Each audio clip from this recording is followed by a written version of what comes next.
পবিত্র ঈদে মিলাদুন্নবী, পবিত্র ঈদে মিলাদুন্নবী। দেশ জুড়ে ঈদে মিলাদুন্নবী উদযাপন, চট্টগ্রাম সহ বিভিন্ন স্থানে বর্ণাঢ্য জশ্নে জুলুস, লাখো মানুষের অংশগ্রহণ। এই দিনটির জন্য সারা বিশ্বের উম্মতে মুহাম্মদী আমরা অপেক্ষা করে। আল্লাহ নবী সাল্লাল্লাহু আলাইহি ওয়াসাল্লাম আসছেন, 1500তম বছর উদযাপিত হচ্ছে। নবী সাল্লাল্লাহু আলাইহি ওয়াসাল্লাম রহমত নিয়ে আসছেন। রাজবাড়ীতে মাজারে আগুন ও মরদেহ তুলে পোড়ানোর ঘটনা, এলাকায় থমথমে অবস্থা। এমন ঘটনা রাসূলের শিক্ষা নয়, মন্তব্য রিজভী আহমেদের। দলকে শক্তিশালী করতে এনসিপি তৃণমূলে চলছে উঠান বৈঠক, নির্বাচন ঘিরে চলছে প্রস্তুতি। শিগগিরই ঢাকায় সক্রিয় হওয়ার কথা জানালেন নেতারা। একেবারে প্রত্যন্ত অঞ্চলের মানুষেরা তারা আসলে যে রাষ্ট্র কাঠামো নিয়ে ভাবেন, যেটা হয়তো আমাদের নজরে তেমনটা পড়তো না। উঠানে নতুন সংবিধান, এই শিরোনামে কিন্তু বিচার সংস্কার এবং গণপরিষদ নির্বাচনের দাবিতে আমাদের এই মাঠের কর্মসূচিটি চলছে। নারী হেনস্থা রোধে ডাকসুতে বিশেষ সেল গঠনের প্রতিশ্রুতি ছাত্রদলের ভিপি প্রার্থী আবিদের। ডাকসুতে ৮ দফার ইশতেহার দিয়েছে সংগঠনটি। এলডিসি থেকে বাংলাদেশের উত্তরণ পেছাতে আগ্রহী নয় সরকার, আরো কয়েক বছর সময় চান ব্যবসায়ীরা। যখনই আমরা কোনো ফরেন মিশনের সাথে বসছি, আমরা কিন্তু এলডিসি গ্রাজুয়েশনটা একটা অন্যতম টপিকস আমাদের থাকছে। সরকার অনেক ধরনের চেষ্টা করছে এবং বিভিন্ন ধরনের কমিটি করা হয়েছে, বিভিন্ন এফোর্ট নেওয়া হচ্ছে। হামজা শামিদকে ছাড়াই আজ নেপালের বিপক্ষে প্রীতি ম্যাচ বাংলাদেশের। স্বাগতিকদের সাথে জমাট লড়াইয়ের আশা ক্যাবরেরার। শক্তিমত্তার দিক থেকে দুই দলই প্রায় সমান, প্রতিদ্বন্দ্বিতামূলক একটা ম্যাচ হতে যাচ্ছে আশা করা যায়। আমরা এই ম্যাচ নিয়ে ইতিবাচক।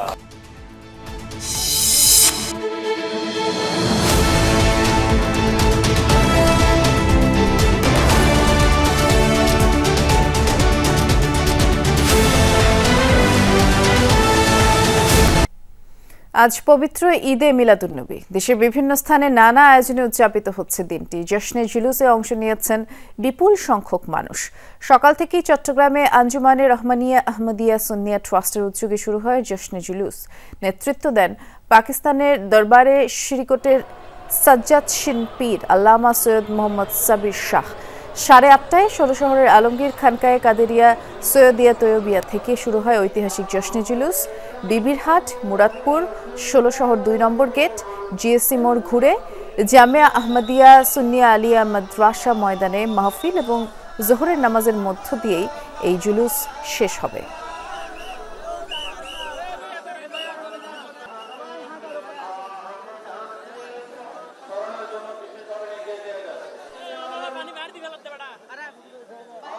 লক্ষ লক্ষ নবী আলেকের নবীর প্রেম ভালোবাসার উদ্যোগে আমরা এখানে জুলুসের মধ্যে এখানে আসছি। আজকে খুশির দিন, আনন্দের দিন, ঈদের দিন। আমরা 11 মাস এই দিনটির জন্য সারা বিশ্বের উম্মতে মুহাম্মদী আমরা অপেক্ষা করে।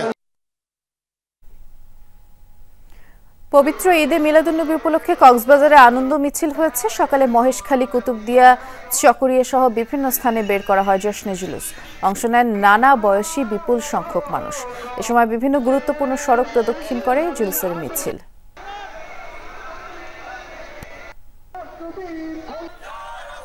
জশ্নে জুলুস হয়েছে মুন্সিগঞ্জে। সকালে শহরের লিচুতলা থেকে আহলে সুন্নাত ও দাওয়াত ইসলামী বাংলাদেশের উদ্যোগে মিছিলটি বের করা হয়। শহরের প্রধান সড়ক ঘুরে আবারও লিচুতলায় ফিরে এই আনন্দ মিছিল। পরে মিলাদ মাহফিল অনুষ্ঠিত হয়।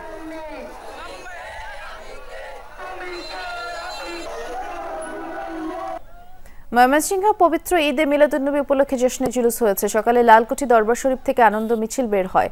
বিপুল সংখ্যক মানুষ এতে অংশ নেন। Patgudam bridge, 0 point, town hall মোড় ঘুরে আবারও লালকুঠি দরবারে এসে শেষ হয় জুলুসটি।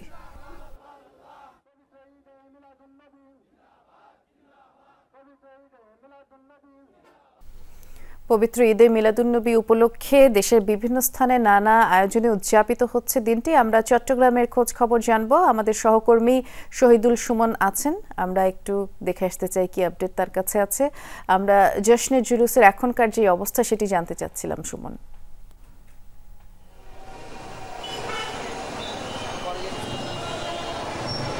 বৃষ্টি, আমরা জুলুসের একেবারে পিছনের অংশে রয়েছি। যে মূল অংশটি রয়েছে সেটি কিন্তু নগরীর মুরাদপুর এলাকা ঘুরে সেটি কিন্তু মূল যে জামিয়া আহমেদিয়া সুন্নিয়া মাদ্রাসার দিকে এগোচ্ছে, এবং পিছনে যে অংশ সেখানে আসলে মূলত বিভিন্ন যানবাহনে করে যারা এই জুলুসে অংশগ্রহণ করেছেন সেই যানবাহনগুলো আসলে প্রদক্ষিণ করছেন।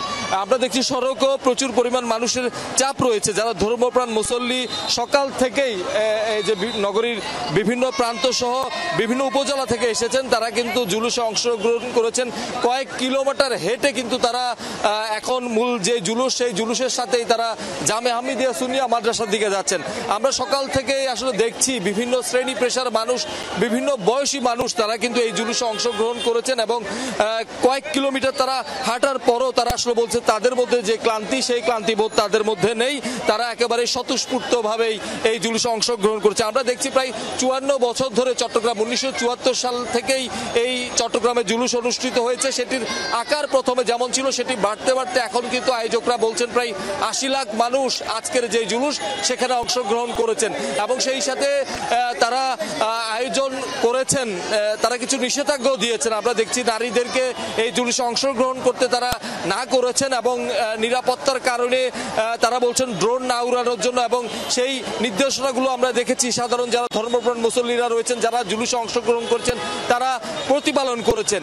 এবং এখান থেকে যারা ধর্মপ্রাণ মুসল্লিরা রয়েছেন তারা আসলে বলছেন যে আজকের যেই হযরত মুহাম্মদ সাল্লাল্লাহু আলাইহি সাল্লামের যে জন্মদিন সেই জন্মদিন উপলক্ষে তারা মুসলিম বিশ্বকে ঐক্যবদ্ধ থাকার কথা বলছেন। একই সাথে হযরত মুহাম্মদ সাল্লাল্লাহু আলাইহি সাল্লামের যে বাণী যে আদর্শ সেটি যাতে সকল মুসলমান ধারণ করে, এবং সেই মতেই তার দেখানো পথ ধরেই তারা যাতে তাদের যে ঈমান যে ইসলাম সেটি আসলে পরিপালন করে, সেটির জন্যই তারা আজকে আহ্বান জানিয়েছেন। ধন্যবাদ। আমরা শুনছিলাম আপনার মাধ্যমে সুমন। ঈদে মিলাদুন্নবী উপলক্ষে সমাবেশ ও বর্ণাঢ্য শোভাযাত্রা করেছে বিশ্ব সুন্নি আন্দোলন। জাতীয় প্রেস ক্লাবে সমাবেশে বক্তব্য রাখেন বিশ্ব সুন্নি আন্দোলনের প্রতিষ্ঠাতা ইমাম হায়াত। তিনি বলেছেন, প্রিয় নবীর বন্ধন ও পথ ছাড়া মানব জীবন মিথ্যা। অভিযোগ করেন, বর্তমানে আসল ইসলাম বিপন্ন এবং অন্ধকারে নিমজ্জিত হয়ে পড়েছে। ইসলাম ক্ষমতার বলে চাপিয়ে দেওয়ার ধর্ম নয়, এবং ইসলামে জোর জবরদস্তি নিষিদ্ধ। পরে প্রেস ক্লাব থেকে হাইকোর্ট মাজার পর্যন্ত শোভাযাত্রা করেন তারা।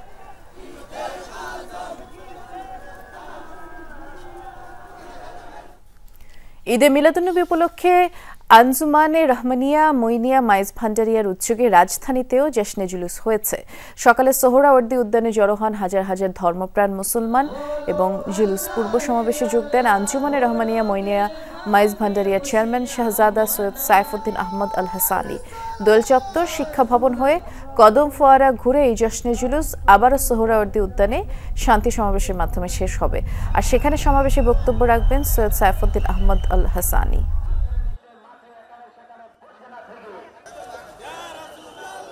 বিশ্ব মানবতার মুক্তি কল্যাণের জন্য আমরা দোয়া হবে, মোনাজাত হবে, নবীর বেলাদত শরীফের উপরে, সিরাতের উপরে, জীবনের উপরে আলোচনা হবে। আমরা যেন আল্লাহ পাক যাকে উসওয়াতুন হাসানা করে প্রেরণ করেছেন আখলাকুন নবী আমাদের প্রত্যেকের মাঝে যেন প্রতিষ্ঠিত করতে পারি। রাজবাড়ীর গোয়ালন্দে নুরাল পাগলা মাজারে হামলা, ভাঙচুর এবং একজন নিহতের পর সেখানে থমথমে অবস্থা বিরাজ করছে। তবে নিরাপত্তা জোরদার করেছে আইনশৃঙ্খলা বাহিনী। সকাল থেকে দরবার শরীফ এলাকায় টহল দিচ্ছে আইনশৃঙ্খলা বাহিনী, ভিড় জমাচ্ছেন উৎসুক জনতা। এদিকে গতকাল হামলা, ভাঙচুর এবং একজন নিহতের ঘটনায় এখনো মামলা হয়নি, কেউ আটক হয়নি। তবে পুলিশের উপরে হামলার ঘটনায় মামলা হয়েছে। রাতে গোয়ালন্দ ঘাট থানায় এসআই সেলিম বাদী হয়ে এই মামলাটি দায়ের করে। গতকাল জুমার নামাজের পর তৌহিদি জনতার ব্যানারে নুরাল পাগলা দরবার শরীফে হামলা ভাঙচুর চালানো হয়। কবর থেকে মরদেহ তুলে পুড়িয়ে দেয় বিক্ষুব্ধরা। সহিংসতা চলাকালে অর্ধশতাধিক মানুষ আহত হয়। রাতেই হাসপাতালে মারা যায় রাসেল মোল্লা নামে একজন। রাজবাড়ীর এখনকার অবস্থা সম্পর্কে জানাবেন আমাদের সহকর্মী রুবেলুর রহমান। তিনি অপেক্ষা করছেন আমাদের জন্য। রুবেলুর, আমরা শহরের এখনকার পরিস্থিতি সম্পর্কে জানতে চাচ্ছি। মামলা, আটক বা গ্রেফতারের বিষয়ে কোনো তথ্য আছে কি? বৃষ্টি, আমি যদি বর্তমান পরিস্থিতি বলি তাহলে কিন্তু এখন পর্যন্ত এই নুরাল পাগলের মাজার বা দরবার শরীফে যে হামলা, ভাঙচুর, অগ্নিসংযোগ এবং লাশ পোড়ানোর ঘটনা, পাশাপাশি একজন নিহত হয়েছেন তার ঘটনা কিন্তু এখন পর্যন্ত কোনো মামলা হয়নি। তাছাড়া কিন্তু এই সরকারি কাজে বাধা এবং পুলিশের গাড়ি ভাঙচুরের ঘটনা কিন্তু একটি মামলা হয়েছে, যেখানে পুলিশবাদী হয়ে মামলা হয়েছে। অজ্ঞাত 3 থেকে 3,500 জনকে আসামি করা হয়েছে। তো আমি এই মুহূর্তে রয়েছি এই পাগলের যে দরবার শরীফের অতিথিশালা, এই অতিথিশালায় রয়েছে। আসলে এখানে যারা আসছেন তাদের কিন্তু এখানে বসার যে বিষয়টা ছিল সেটিকে কিন্তু তারা এখানে ব্যবস্থা করতেন। এছাড়া এই ভবনের নিচতলায় উপর তাদের বসবাসের জায়গা ছিল।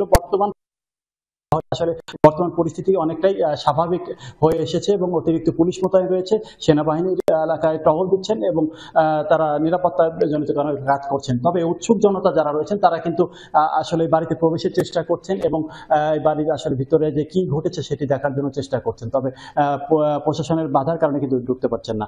আমরা কথা বলেছি অতিরিক্ত পুলিশ সুপার শরীফ আল রাজীবের, তিনি আমাদেরকে যেটি জানিয়েছেন যে এখন পর্যন্ত এই ঘটনায় তারা কোনো মামলা পাননি। তবে যদি মামলা পান বা অভিযোগ পান সেক্ষেত্রে কিন্তু প্রয়োজনীয় ব্যবস্থা গ্রহণ করা হবে। তবে তারপরেও কিন্তু তিনি যেটি জানিয়েছেন যে এই ঘটনাটি যারা ঘটিয়েছে তাদেরকে শনাক্ত করে দৃষ্টান্তমূলক শাস্তির ব্যবস্থা কিন্তু তারা করবেন। তাছাড়া তাদের এখন পর্যন্ত এই ঘটনায় কাউকে গ্রেপ্তার করতে পারেননি এবং অভিযোগও পাননি। এবং সর্বোপরি যদি বলি তাহলে কিন্তু এই নুরাল পাগলের যে বাড়িটি কিন্তু সম্পূর্ণই পরিত্যক্ত এখন বলা চলে। এই বাড়ির যে তিনতলা দুইটি ভবনই কিন্তু আগুনে পুড়িয়ে ভস্মীভূত করা হয়েছে এবং মালামাল লুটপাট করা হয়েছে। এখানে যারা জনতা ছিল, তৈরি জনতা যখন বাড়ি ভাঙচুর করে, সংযোগ করে, তারপরে কিন্তু কিছু সুবিধাভোগীরা কিন্তু এই বাড়িতে লুটপাট করেছে বলে আমরা জেনেছি। বৃষ্টি, বিস্তারিত জানাচ্ছিলেন। ধন্যবাদ রুবেলুর। মাজার ভেঙে লাশ পুড়িয়ে দেয়া মহানবীর শিক্ষা নয়, এমন মন্তব্য করে বিএনপির সিনিয়র যুগ্ম মহাসচিব রিজভী আহমেদ বলেছেন, নানা ফতোয়া দিয়ে ধর্মের নামে বিভাজন করা হচ্ছে। নয়াপল্টনে ঈদে মিলাদুন্নবী উপলক্ষে আয়োজিত মিলাদ মাহফিলে তিনি বলেছেন, দেশে নৈরাজ্য চলছে, তৌহিদি জনতার পেছনে আন্তর্জাতিক ষড়যন্ত্র রয়েছে। বিএনপির আমলে যেমন শেখ হাসিনা দেশের ভাবমূর্তি নষ্ট করার চক্রান্ত করছিল, আবারও সেই রকম ষড়যন্ত্র চলছে কিনা তা খুঁজে বের করতে হবে অন্তর্বর্তী সরকারকে। রিজভী আহমেদ বলেছেন, ভেতর থেকে ষড়যন্ত্র করা হচ্ছে। মাজার ভাঙা, মাজারে সেখানে লাশ পুড়িয়ে দেওয়ার মতো ঘটনা যেটা গোয়ালন্দে ঘটেছে, এটার আমি বাংলাদেশ জাতীয়তাবাদী দলের পক্ষ থেকে তীব্র নিন্দা জানাচ্ছি এবং প্রতিবাদ জানাচ্ছি। অবশ্যই এর পিছনে আন্তর্জাতিক কোনো ষড়যন্ত্র আছে। জাতীয় নাগরিক পার্টি এনসিপিকে কেন রাজপথ, সভা, সেমিনার কিংবা রাজনৈতিক কোনো প্ল্যাটফর্মে দেখা যাচ্ছে না? অনলাইনে নেতাদের আলাদা কিছু কার্যক্রমের বাইরে দলীয় কোনো কর্মসূচি কেন নেই? নতুন এই দলটি হঠাৎ কি ধীরে চলো রাজনীতি অবলম্বন করলো? এমন নানা প্রশ্ন ঘুরপাক খাচ্ছে রাজনৈতিক মহলে। এসবের উত্তরে দলটির 2 নেতা জানিয়েছেন, জেলায় জেলায় উঠান বৈঠকের মতো গণসংযোগ কর্মসূচি চলছে।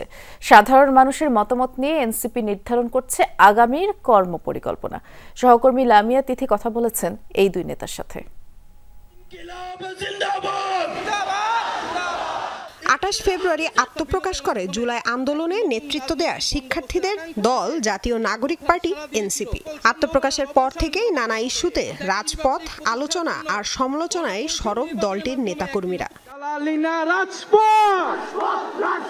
বিশেষ করে অভ্যুত্থানের 1 বছর পূর্তিতে এই জুলাইয়ে সারা দেশে জেলায় জেলায় দেশ গড়তে পদযাত্রা করে এনসিপি। সবশেষ চীন সফর করে ফেরা ছাড়া সম্প্রতিকালে রাজপথে নেই দলটির নেতাকর্মীরা। চোখে পড়ার মতো দলীয় কোনো কর্মসূচিও নেই। তাই অনেকেরই প্রশ্ন, কি করছে এনসিপি? দলটির সিনিয়র 2 নেতা বলছেন, রাজধানীতে কোনো কার্যক্রম চোখে না পড়লেও বাকি জেলাগুলোতে চলছে উঠান বৈঠকের মতো জনসংযোগ। বাংলাদেশে যে নতুন সংবিধানের বাস্তবতা তৈরি হয়েছে এবং বিচার এবং সংস্কারের যে প্রস্তাবনাগুলো আছে সেগুলোকে যাতে একটা কার্যকরিতার দিকে নিয়ে যাওয়া যায় সে ব্যাপারে আমরা উঠান বৈঠক করছি, হাটসভা করছি ঢাকার বাইরে একটা প্রত্যন্ত অঞ্চলগুলোতে। এই কারণে হয়তো ঢাকায় যে কর্মসূচি থাকবার কথা সেটা হয়তো কয়েকদিন ধরে হয়তো সেই কর্মসূচি তেমন একটা নজরে পড়েনি। আগস্টের 31 তারিখ থেকে শুরু করে 2রা সেপ্টেম্বর পর্যন্ত আমাদের প্রায় 27টি উপজেলায় কিন্তু উঠানে নতুন সংবিধান এই শিরোনামে কিন্তু বিচার সংস্কার এবং গণপরিষদ নির্বাচনের দাবিতে আমাদের এই মাঠের কর্মসূচিটি চলছে। জাতীয় নির্বাচনকে সামনে রেখে উঠান বৈঠক থেকে কি ধরনের মতামত পাচ্ছেন তারা? ভোটের রাজনীতিতে তা কিভাবে কাজে লাগাবে দলটি? উঠান বৈঠকে আমরা আসলে জুলাই সনদ, নতুন সংবিধান, সেই বিষয়গুলো নিয়ে আমরা সেখানে সামগ্রিকভাবে কথা বলেছি এবং আমরা মানুষের কথা শোনার চেষ্টা করেছি। একেবারে প্রত্যন্ত অঞ্চলের মানুষেরা তারা আসলে যে রাষ্ট্র কাঠামো নিয়ে ভাবেন, যেটা হয়তো আমাদের নজরে তেমনটা পড়তো না, সেটা পড়ছে। বাংলাদেশে যে 24-এর অভ্যুত্থানের মধ্য দিয়ে একটা নতুন রাজনৈতিক জনগোষ্ঠীর আবির্ভাব ঘটেছে, উঠান বৈঠকে আমরা তার একটা রিফ্লেকশন দেখতে পাই। নতুন সংবিধান কেন প্রয়োজন এবং আমাদের এখানে দীর্ঘ 54 বছরের যে সাংবিধানিক কাঠামো, সেই কাঠামো কীভাবে স্বৈরতান্ত্রিক তৈরি করেছে, সেটার বিপরীতে একটা নতুন সংবিধান গণতান্ত্রিক নতুন বাংলাদেশ মানুষের মানবিক অধিকার, মানবিক মর্যাদা আর নাগরিক অধিকার প্রতিষ্ঠার জন্য কেন প্রয়োজন, সেই বিষয়গুলো নিয়ে আলাপ আলোচনা হচ্ছে। পার্টির এই নেতারা জানান উঠান বৈঠক শেষে আবারও ঢাকায় সরব হবে এনসিপি। লামিয়া তিথি, যমুনা নিউজ, ঢাকা। একটা বিরতিতে যাচ্ছি, দুপুরে বাংলাদেশে একটু পরেই ফিরছি।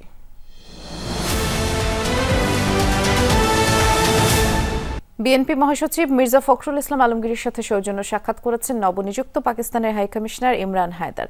সকাল 10:30টায় গুলশানে বিএনপি চেয়ারপারসনের কার্যালয়ে এই সাক্ষাতে দ্বিপাক্ষিক বিষয় নিয়ে আলোচনা করেন তারা। আগামীতে দুই দেশের জনগণের মধ্যে কিভাবে সম্পর্ক উন্নতি করা যায় তা নিয়েও কথা বলেন। সাক্ষাতে বিএনপির স্থায়ী কমিটির সদস্য ডক্টর আব্দুল মঈন খান ও আমির খসরু মাহমুদ চৌধুরী, সাংগঠনিক সম্পাদক শামা ওবায়েদ উপস্থিত ছিলেন। নারীদের হয়রানি রোধে ডাকসুর বিশেষ সেল গঠন করা হবে, এই প্রতিশ্রুতি দিয়েছেন ছাত্রদলের ভিপি প্রার্থী আবিদুল ইসলাম খান। বলেছেন 30 দিনের মধ্যে যে কোনো অভিযোগ নিরসন করা হবে। সকালে প্রচারণার সময় তিনি আরো বলেছেন, অতীতের নোংরা রাজনৈতিক সংস্কৃতিতে যেতে চায় না তরুণ প্রজন্ম। বিতর্ক, কথা কাটাকাটি হলেও দিন শেষে সবাইকে ঐক্যবদ্ধ থাকতে হবে। 7 সেপ্টেম্বর রাত 11টা পর্যন্ত চালানো যাবে ডাকসু নির্বাচনের প্রচারণা, আর তাই সকাল থেকেই ব্যস্ত বিভিন্ন প্যানেলের প্রার্থীরা। অবশ্য ছুটির দিন হয় ক্যাম্পাসে শিক্ষার্থী কম, ভোটারদের কাছে নিজ নিজ প্রতিশ্রুতি পৌঁছাতে হলগুলোয় খুঁজছেন প্রার্থীরা। লিফলেট বিতরণের পাশাপাশি শেষ মুহূর্তে কেউ কেউ ইশতেহারও দিচ্ছেন।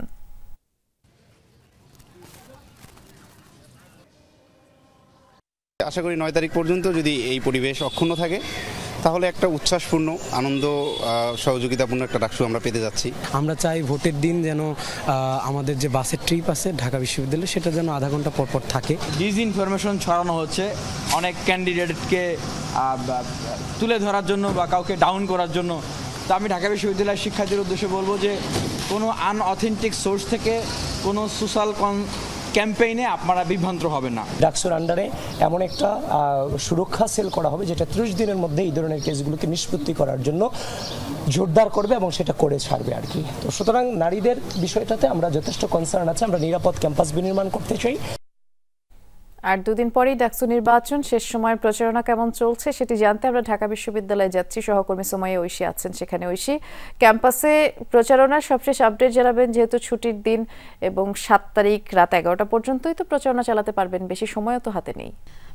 বেশি সময় হাতে নেই, এজন্য আসলে আজকে সকাল থেকে আমরা দেখছি যে যেহেতু আজকে ছুটির দিন, ক্যাম্পাসের ভেতরে শিক্ষার্থীদের সংখ্যা কম, এজন্য প্রার্থীরা বিভিন্ন হলে হলে গিয়ে তাদের প্রচারণাগুলো চালাচ্ছেন। শেষ মুহূর্তে যে কটি হল বাকি আছে সেগুলোতে তারা পৌঁছানোর চেষ্টা করছেন। যেহেতু 18টি হল, ফলে অনেকগুলো হলে পৌঁছানোর কথা, শেষ মুহূর্তে যেগুলো বাকি আছে প্রচারণার ক্ষেত্রে সেই দিকে সকলে যাচ্ছেন, প্রার্থীরা যাচ্ছেন। একই সঙ্গে অনেকে ইশতেহারও প্রকাশ করেছেন সকাল থেকে, কেউ কেউ নতুন করে প্রতিশ্রুতি দিচ্ছেন, অনেকে আগে যে প্রতিশ্রুতিগুলো দিয়েছেন সেগুলো আবারও নতুন করে মনে করিয়ে দিচ্ছেন ভোটারদেরকে। একই সঙ্গে আমরা কিছুক্ষণ আগেই এখানে এই হলের সামনে আসলে স্বতন্ত্র শিক্ষার্থী ঐক্য প্যানেলের যিনি ভিপি প্রার্থী উমামা ফাতেমা তিনি এসেছিলেন, আমরা দেখেছি তিনি লিফলেট বিতরণ করেছেন এবং তিনি ভেতরে এখন গণসংযোগ করছেন শিক্ষার্থীদের সঙ্গে। এবং তিনি ছাড়াও আরও অনেক প্রার্থী একটু আগেই এখানে আমরা দেখেছি লিফলেট বিতরণ করছেন। তারা ভোটারদেরকে নানানমুখী প্রতিশ্রুতি দিচ্ছেন একই সঙ্গে ভোটারদের সঙ্গে আমাদের কথা হয়েছে, তারা বলছেন যে ইতিহাসের সর্বশ্রেষ্ঠ ডাকসু নির্বাচন যাতে এটি হয় সেই প্রত্যাশা সকলের, কারণ এবারে আসলে একটা বড় বাস্তবতার পরে আসলে এই ডাকসু নির্বাচনটি হচ্ছে এবং এই ডাকসু নির্বাচনের মাধ্যমে আসলে জাতীয় পর্যায়ে যে নির্বাচন আসছে সামনে সেটিরও কিছুটা প্রতিচ্ছবি দেখার চেষ্টা করছে বাংলাদেশের মানুষ। ফলে সকলেরই প্রত্যাশা যাতে দৃষ্টান্ত স্থাপন করবার মতো একটি নির্বাচন এটি হয়। একই সঙ্গে আমরা আপনিও কিছুক্ষণ আগে বলছিলেন যে ছাত্রদলের ভিপি প্রার্থী বিভিন্ন রকম প্রতিশ্রুতি দিচ্ছেন, উমামাও অনেক প্রতিশ্রুতি দিলেন এবং অন্যান্য যারা ভিপি প্রার্থী আছেন সকাল থেকে বা অন্যান্য প্রার্থী যারা আছেন সবাই আসলে ভীষণ ব্যস্ততার সঙ্গে তাদের প্রচারণা চালাচ্ছেন। ধন্যবাদ বিস্তারিত জানানোর জন্য ঐশী। ছুটির দিনে কিছুটা ঢিলেঢালা জাকসু নির্বাচনের প্রচারণাও। সকালে লিফলেট, হ্যান্ডবিল হাতে কয়েকজন প্রচারণা চালান, তবে ইশতেহার ঘোষণা করেছে ছাত্রদলের প্যানেল। আন্তর্জাতিক মানসম্পন্ন শিক্ষা এবং নিরাপদ ক্যাম্পাস গড়ে তোলা সহ 8 দফা ইশতেহার তুলে ধরেন ভিপি পদপ্রার্থী শেখ সাদি হাসান। তারা জানান, বৈষম্যহীন ক্যাম্পাস তৈরির এটাই বড় সুযোগ। নারী প্রার্থীদের সাইবার বুলিং এর মাধ্যমে হয়রানির অভিযোগ তোলা হয় ইশতেহার ঘোষণার সময়। এ ব্যাপারে নির্বাচন কমিশনারকে দ্রুততম সময়ের মধ্যে ব্যবস্থা নেওয়ার আহ্বান জানায় ছাত্রদলের প্যানেল। জাকসু নির্বাচনের আচরণবিধি কিছুটা কঠিন হওয়ায় প্রচারণার গতি ধীর বলেও দাবি করেন তারা। শিক্ষাবান্ধব, নিরাপদ, মুক্ত ও বৈচিত্র্যময় ক্যাম্পাস, গেস্টরুম, গণরুমের সাংস্কৃতিক ট্যাগিং, নিপীড়ন, মানসিকভাবে হেনস্থা, সন্ত্রাসের আত্মবিনাশী প্রক্রিয়াকে চিরতরে ক্যাম্পাস থেকে উৎখাত করা হবে। মনোনয়ন তোলার সময় হয় তখন আমাদের অধিকাংশ মেয়েরাই কিন্তু, যারা আমরা ভাবছিলাম যে তারা মনোনয়ন তুলবে কিন্তু তারা তুলেনি।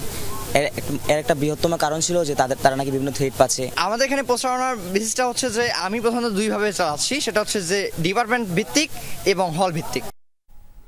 আমরা এ পর্যায়ে যাচ্ছি জাহাঙ্গীরনগর বিশ্ববিদ্যালয়ের সহকর্মী তাজনুর ইসলাম অনেকক্ষণ যাবত অপেক্ষা করছেন। তাজনুর, আজ কেমন দেখছেন নবম দিনের প্রচারণা? দেখুন, শুরুতেই আপনি যেমন বলছিলেন যে একেবারেই ঢিলে ঢালা একটা ভাব, যেহেতু শনিবার ছুটির দিন, একাডেমিক কার্যক্রম বন্ধ থাকা মানে তো আসলে শিক্ষার্থীদের বিভাগে আসা কিংবা ক্যাম্পাসে আসার যে ব্যাপারগুলো, একেবারে আবাসিক শিক্ষার্থী যারা, তাদের তো হলগুলোতে যেরকম প্রচারণা সবসময় চলে সেরকম একটি ব্যাপার রয়েছে। আমরা যেই জায়গাটিতে এখনও রয়েছে অদম্য 24 চত্বর জাহাঙ্গীরনগর বিশ্ববিদ্যালয়, সেখানে কিছুক্ষণ আগেই ছাত্রদল তাদের ইশতেহার ঘোষণা করলো এবং 8 দফা ইশতেহারের মধ্যে বলা চলে মোটা দাগে একটা ক্যাম্পাসে শিক্ষার্থীদের যেই রকমের আসলে প্রত্যাশা থাকা দরকার কিংবা যেই ধরনের সমস্যার মধ্যে দিয়ে একজন শিক্ষার্থী একেবারে শুরু থেকে শেষ পর্যন্ত গিয়ে থাকে, সবগুলো বিষয়ই তারা আসলে তুলে আনার কিংবা সেই বিষয়গুলোকে অ্যাড্রেস করার চেষ্টা করেছেন। সেই বিষয়গুলোকে চিহ্নিত করে সেগুলো কীভাবে সমাধান করা যায় সেগুলোর ব্যাপারে তারা এক ধরনের প্রতিশ্রুতি দিয়েছেন। আমরা খুব পুরো সময় জুড়ে তাদের সেই ইশতেহারের সেই 8 দফার মধ্যে যেই সাব পয়েন্টগুলো তারা যেই উত্থাপন করেছে, নিরাপদ আবাসন, নিরাপদ পরিবহন, নিরাপদ খাবার, স্বাস্থ্যসেবা উন্নতকরণের যে বিষয়গুলো, একই সঙ্গে শিক্ষার যে জায়গাটি, অর্থাৎ একাডেমিক জায়গাগুলোতে শিক্ষার্থীরা পড়াশোনা যে উপযুক্ত পরিবেশ নিশ্চিত করার যে জায়গাটি, একই সঙ্গে প্রাণ প্রকৃতি রক্ষা, একই সঙ্গে প্রাণীদের বসবাসযোগ্য, অর্থাৎ জাহাঙ্গীরনগরের বরাবরের মতো যে সুনাম রয়েছে যে জাহাঙ্গীরনগর একটি প্রকৃতির এক দারুণ এক সৌন্দর্যমণ্ডিত একটি জায়গা, সেই প্রাণ প্রকৃতি রক্ষায় যে সমস্ত উদ্যোগ গ্রহণ করা দরকার সেই সমস্ত উদ্যোগের কথা আমরা ছাত্রদলের নেতাদের কাছ থেকে শুনেছি। এর মধ্যে সেই ইশতেহার তারা ঘোষণা করেছেন এবং সেই ইশতেহার বাস্তবায়ন তারা তখনই করতে পারবেন যখন কিনা 11 তারিখের ভোটে তারা জয়ী হয়ে, তাদের যে প্যানেল রয়েছে সেটি জয়ী হয়ে যখন তারা নির্বাচনে জয়লাভ করবে। বৃষ্টি, বেশ বিস্তারিত তথ্য জানাচ্ছিলেন, ধন্যবাদ তাজনুর। রাজধানী সহ দেশের বিভিন্ন স্থানে গরমে অতিষ্ঠ মানুষ।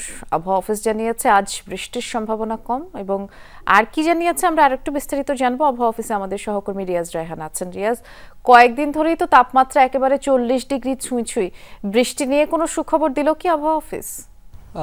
সুখবর আছে এবং আবহাওয়াবিদরা যেটি জানিয়েছেন যে মূলত গত 2-3 দিন ধরে যেভাবে গরম পড়ছে, তবে গত 24 ঘন্টায় সর্বোচ্চ তাপমাত্রা ছিল 37 ডিগ্রি সেলসিয়াস। আবহাওয়াবিদরা বলছেন যে তাপমাত্রা এখন ভাদ্র মাস চলে এবং ঋতুতে ভাদ্র মাস হচ্ছে এটি উষ্ণ মাস, সেই কারণে আসলে গ্রাম বাংলায় আপনি জানেন বলা হয় যে ভাদ্র মাসে তাল পাকা গরম, সুতরাং এই মাসটি একটু গরম বেশি পড়ে। তবে গত বছরের তুলনায় সেটি অনেকটাই কম এবং আবহাওয়াবিদরা বলছেন যে তাপমাত্রা 37 ডিগ্রি হলেও মূলত অনুভূত হচ্ছে বেশি, এবং এই যে অনুভূত বেশি হচ্ছে সেটির কারণ হচ্ছে বাতাসে যেটি আর্দ্রতা রয়েছে আর্দ্রতার পরিমাণ বেশি, বৃষ্টিপাত যেহেতু এখনও শেষ হয়নি বা বর্ষাকাল ঋতুতে এখন পর্যন্ত পুরোপুরি যায়নি, সে কারণে বাতাসে আর্দ্রতার পরিমাণ বেশি থাকছে, সেই কারণেই তাপমাত্রা খুব বেশি যে তা নয়, তবে অনুভূত হচ্ছে বেশি এবং আগামী 2-3 দিন পর থেকে কিছুটা বৃষ্টিপাত হবে। 9 তারিখ থেকে বলছেন দেশের বিভিন্ন স্থানে মাঝারি থেকে ভারী বৃষ্টিপাত হবে, তখন তাপমাত্রা অনেকটাই কমে আসবে বা গরম যেটি অনুভূত হয় সেটিও অনেকটাই কমে যাবে। বেশ বিস্তারিত তথ্য জানছিলাম, ধন্যবাদ জানাচ্ছি রিয়াজকে। এলডিসি গ্র্যাজুয়েশন নিয়ে ধোঁয়াশা কাটছে না। সরকার আগামী বছরই স্বল্পোন্নত দেশের তালিকা থেকে নাম কাটাতে চায়, তবে উল্টো পথে হাঁটছেন ব্যবসায়ীরা। গ্র্যাজুয়েশন পেছাতে যোগাযোগ করছেন বিভিন্ন দেশের রাষ্ট্রদূতদের সাথেও।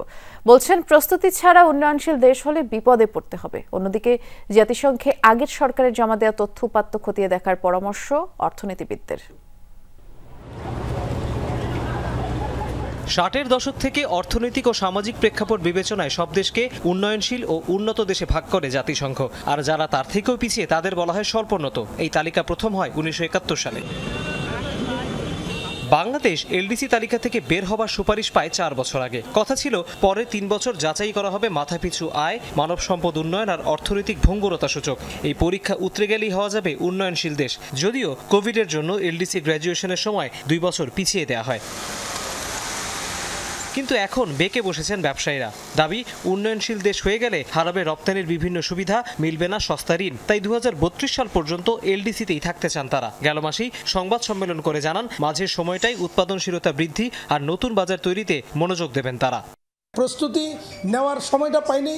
প্রথমত কোভিড, পরবর্তীতে রাশিয়া যুদ্ধ, তখন তো আমি তো জীবন সংগ্রামী লিপ্ত, আমি তো বেঁচে থাকার সংগ্রামী লিপ্ত। যখনই আমরা কোনো ফরেন মিশনের সাথে বসছি, আমরা কিন্তু এলডিসি গ্র্যাজুয়েশনটা এটা অন্যতম টপিকস আমাদের থাকছে। আমরা সেখানে কিন্তু এই বিষয়গুলি উল্লেখ করছি যে এলডিসি গ্র্যাজুয়েশনে যাওয়ার মতো পরিস্থিতি আমাদের নেই। বাংলাদেশের প্রস্তুতি অবশ্য থেমে নেই। এসডিজি বাস্তবায়ন আর এলডিসি গ্র্যাজুয়েশন নিয়ে এরই মধ্যে যোগাযোগ বেড়েছে জাতিসংঘের সাথে। অর্থনীতি, রাজনীতি ও জলবায়ু পরিস্থিতি নিয়ে ভলান্টারি ন্যাশনাল রিভিউ বা বিপন্নতা প্রতিবেদন জমা দিয়েছে অন্তর্বর্তী সরকার। সরকার অনেক ধরনের চেষ্টা করছে এবং বিভিন্ন ধরনের কমিটি করা হয়েছে, বিভিন্ন ধরনের এফোর্ট নেওয়া হচ্ছে। সেগুলো যদি করা যায় তাহলে এলডিসি গ্র্যাজুয়েশনের হয়তো ট্রানজিশনটা স্মুথ হতেই পারে এবং খুব বেশি সমস্যা হবে বলে আমি মনে করছি না। কিন্তু কিছু সমস্যা থাকবে, চ্যালেঞ্জ আছে। সেই চ্যালেঞ্জগুলো মোকাবিলা করার জন্য আসলে গ্র্যাজুয়েশনে যাওয়া দরকার, না হলে কিন্তু কেউ কোনো পদক্ষেপ নিচ্ছে না। এটা হচ্ছে বাস্তবতা। স্বল্পোন্নত দেশের তালিকায় যোগ দেয়া যে কোনো দেশের জন্য ঐচ্ছিক হলেও এর থেকে উত্তরণ বাধ্যতামূলক। কাজেই অর্থনীতির দোহাই দিয়ে বাংলাদেশের পিছিয়ে থাকার সুযোগ নেই বলে মনে করেন অর্থনীতিবিদরা।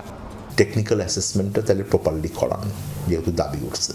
ইন্ডিপেন্ডেন্ট এক্সপার্ট দিয়ে আপনি প্রপারলি করেন, ট্রান্সপারেন্ট করেন, ব্যবসায়ীদেরকে যুক্ত করেন, রাজনৈতিক নেতাদেরকে যুক্ত করেন এবং তারপর একটা রাজনৈতিক সিদ্ধান্ত ক্যাবিনেটের ভিতরে নিয়ে যদি আবেদন করতে হয় তাহলে সেই আবেদন করার জন্য যান, কিন্তু প্রস্তুতি এটার জন্য আটকে রাখেন না।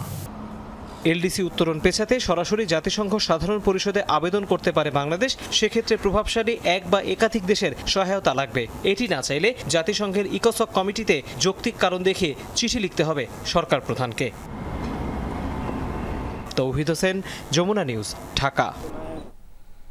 ঢাকার কোলাহল, যানজট আর ধুলোবাড়ির শহরে একটু খোলা হাওয়া আর প্রশান্তির খোঁজে নগরবাসী।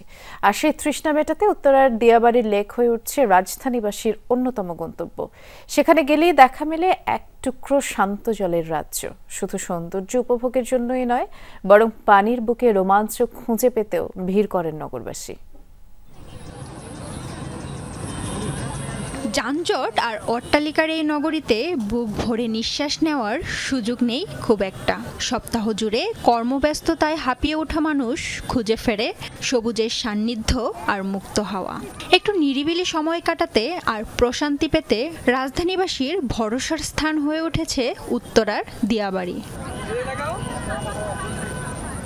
ঘুরতে যাওয়া মানুষের বিনোদনের কথা মাথায় রেখে দিয়াবাড়ির লেক ঘিরে রয়েছে নানা আয়োজন। তবে সব বয়সী মানুষের নজর কেড়েছে কায়াকিং। লেকের নির্মল শান্ত পানিতে বিশেষে নৌকায় ঘুরে বেড়ানোর সুযোগ কেউ হাতছাড়া করতে রাজি নয়। পরপর 3 দিনই আমাদের এই যে এখানে উত্তরায় নিয়ে আসছে কায়াকিং করার জন্য, বাট এখানে মানে সিরিয়ালি পাচ্ছি না আমরা। কোলাহলপূর্ণ জায়গায় থেকে মানে একটা গ্রামের ভাইব আছে। কায়াকিংটা করতে খুব ভালো লাগে আমাদের। ফ্রেন্ডরা থাকলে তো আরো বেশি মানে মজাটা আরো বেশি বেড়ে যায়। We can see the sun in the water, the shadow of the sun, and it looks very poetic. লেকের পানিতে নৌকা ভাসিয়ে হই হুল্লোড়ে দুর্দান্ত সময় কাটাচ্ছেন সব বয়সী মানুষ। সপ্তাহের পুরো ক্লান্তি যেন লেকের জলে ভাসিয়ে দিচ্ছেন সবাই। শিশুদের জন্য রোমাঞ্চকর আর বড়দের জন্য প্রশান্তির এক অভিজ্ঞতা।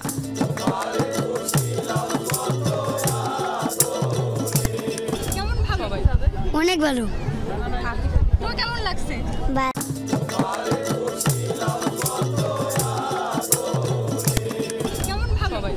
অনেক ভালো। কেমন লাগছে? ভালো। সপ্তাহে ছুটির দিনে আমরা এমন একটা খোলামেলা পরিবেশে কায়াকিং এর এমন একটা সুযোগ আমাদের জন্য আসলে খুবই আনন্দদায়ক। শহরে এই বোটের যে ব্যবস্থাটা, কারণ বাচ্চারা তো পায় না, তো এটা আমাদের জন্য খুবই ভালো একটা মুহূর্ত। শুধু কায়াকিং নয়, প্রকৃতির শান্ত পরিবেশ আর খোলা আকাশের দৃশ্য দেখতে দিয়াবাড়িতে ছুটে আসছেন অনেকেই। তবে দিন দিন বেড়ে চলা কায়াকিংয়ের জনপ্রিয়তা এ জায়গাতে যোগ করেছে বাড়তি মাত্রা। দিয়াবাড়ি প্রকৃতি আর নগর জীবনের প্রাণচাঞ্চল্য যেখানে এক হয়ে ধরা দিয়েছে। রাজধানীর খুব কাছের এই বিনোদন কেন্দ্রের নয়নাভিরাম পরিবেশ মুগ্ধ করবে যে কাউকে। টাউনের ভিতরে থাকতে থাকতে ভালো লাগে না, একটু খোলামেলা আবহাওয়া, সুন্দর সন্ধ্যা, দারুণ। অনেক অনেক সুন্দর লাগছে, মানে ওয়েদারটা দেখতেই পারতেছেন কেমন। মনে হচ্ছে আমি দেশের বাইরে কোথাও আছি। একদিকে মেট্রো, অন্যদিকে সূর্যাস্ত, মানে অসাম একটা পরিবেশ। সূর্য তখন পশ্চিম আকাশে হেলে পড়ছে, আলো আধারির দিয়াবাড়ি লেকে বেজেছে বিদায়ের সুর। সবার তখন বাড়ি ফেরার পালা। তবে রোমাঞ্চকর কায়াকিংয়ের অভিজ্ঞতা যেন ভ্রমণ পিপাসুদের বারবার হাতছানি দিয়ে ডাকে। সৌরভী সায়দা, যমুনা নিউজ, ঢাকা। শোভাযাত্রা, কুরআন, ফাতিহা পাঠ আর হামদনাতের মাধ্যমে প্রিয় নবীকে স্মরণ করছেন বিশ্ব মুসলিমরা। বিভিন্ন দেশে বর্ণাঢ্য আয়োজনে উদযাপিত হচ্ছে পবিত্র ঈদে মিলাদুন্নবী। বিশ্বনবী হযরত মুহাম্মদ সাল্লাল্লাহু আলাইহি ওয়াসাল্লামের জন্ম ও ওফাত দিবস উপলক্ষে মধ্যপ্রাচ্য, উপসাগরীয় এবং উত্তর আফ্রিকার বিভিন্ন দেশেও নানা আয়োজন রয়েছে।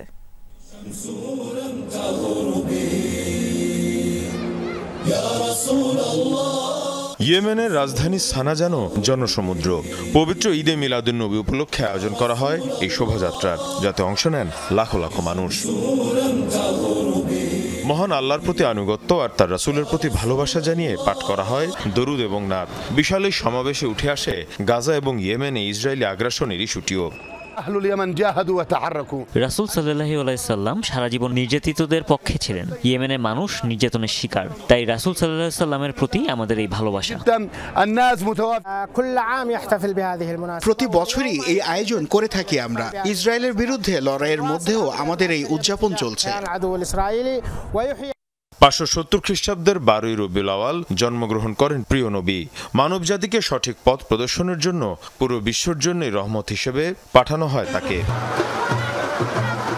পবিত্র এই দিনটিকে ঘিরে নানা আয়োজন ইরাক এবং লিবিয়াতেও। দেশ দুটির বিভিন্ন এলাকার পথে পথে চলে শোভাযাত্রা এবং হামদনাতের আয়োজন। বিলানো হয় ঐতিহ্যবাহী বিভিন্ন খাবারও। বিভিন্ন আয়োজন করা হয় ভারত, পাকিস্তান সহ অন্যান্য মুসলিম দেশগুলোতেও। বিশেষ এই দিনটিকে কেন্দ্র করে সেনেগালে রাতভর চলে ইবাদত বন্দেগী। সাজানো হয়েছে মসজিদ সহ বিভিন্ন মুসলিম স্থাপনাও। Mir Mushfika Hasan, Jamuna news.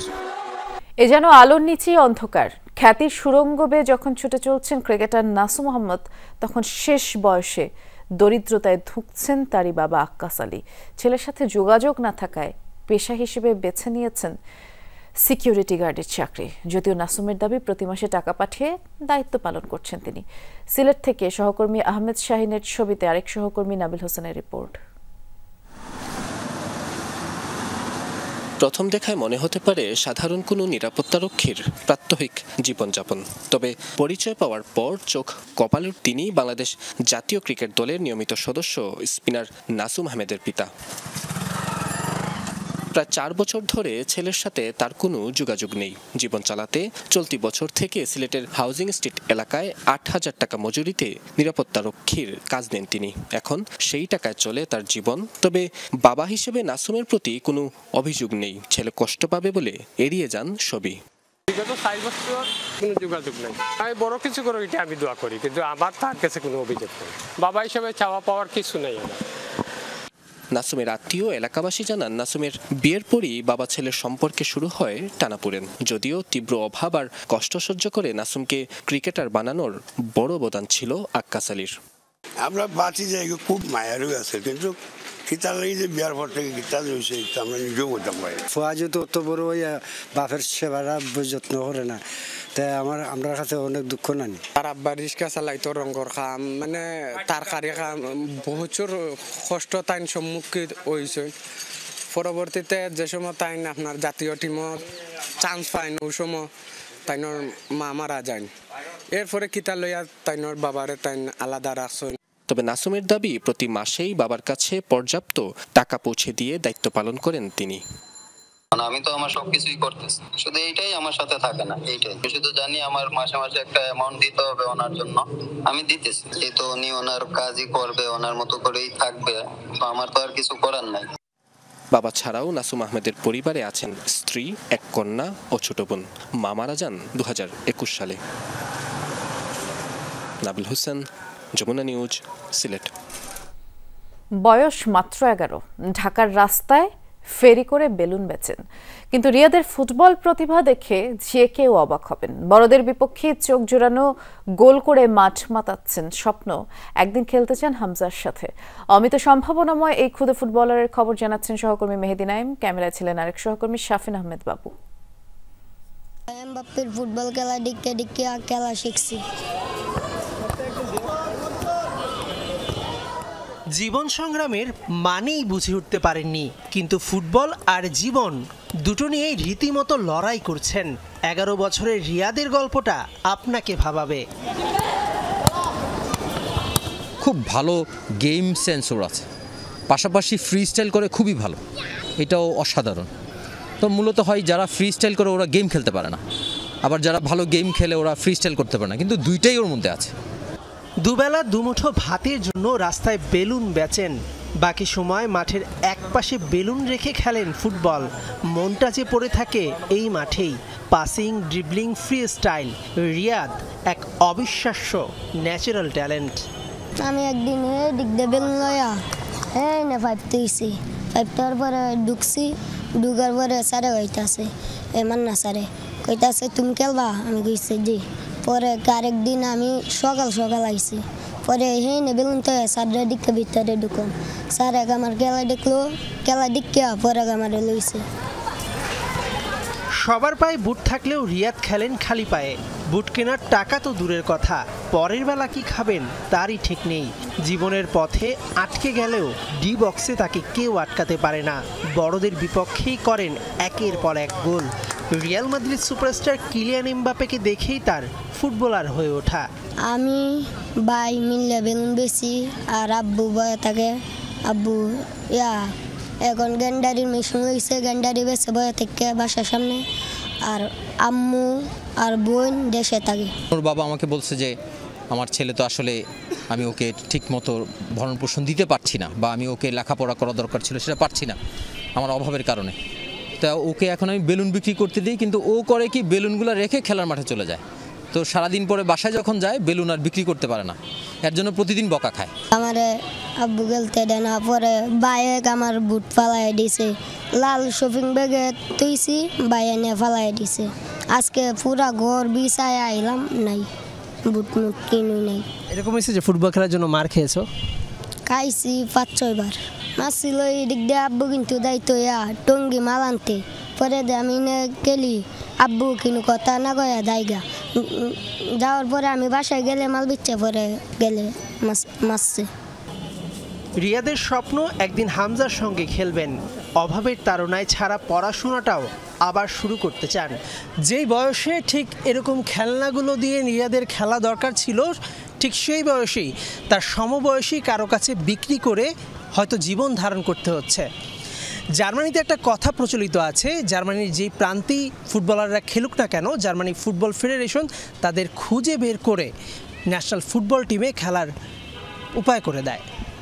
Bangladesh football federation রিয়াদের মতো অমিত প্রতিভাবানদের খুঁজে বের করতে পারবে তো? মেহেদি নাইম, যমুনা স্পোর্টস, ঢাকা। এই ছিল দুপুরে বাংলাদেশের প্রথম ঘন্টার আয়োজন। এর পরের ঘন্টার আয়োজন নিয়ে ফিরবেন ছোঁয়া খন্দকার।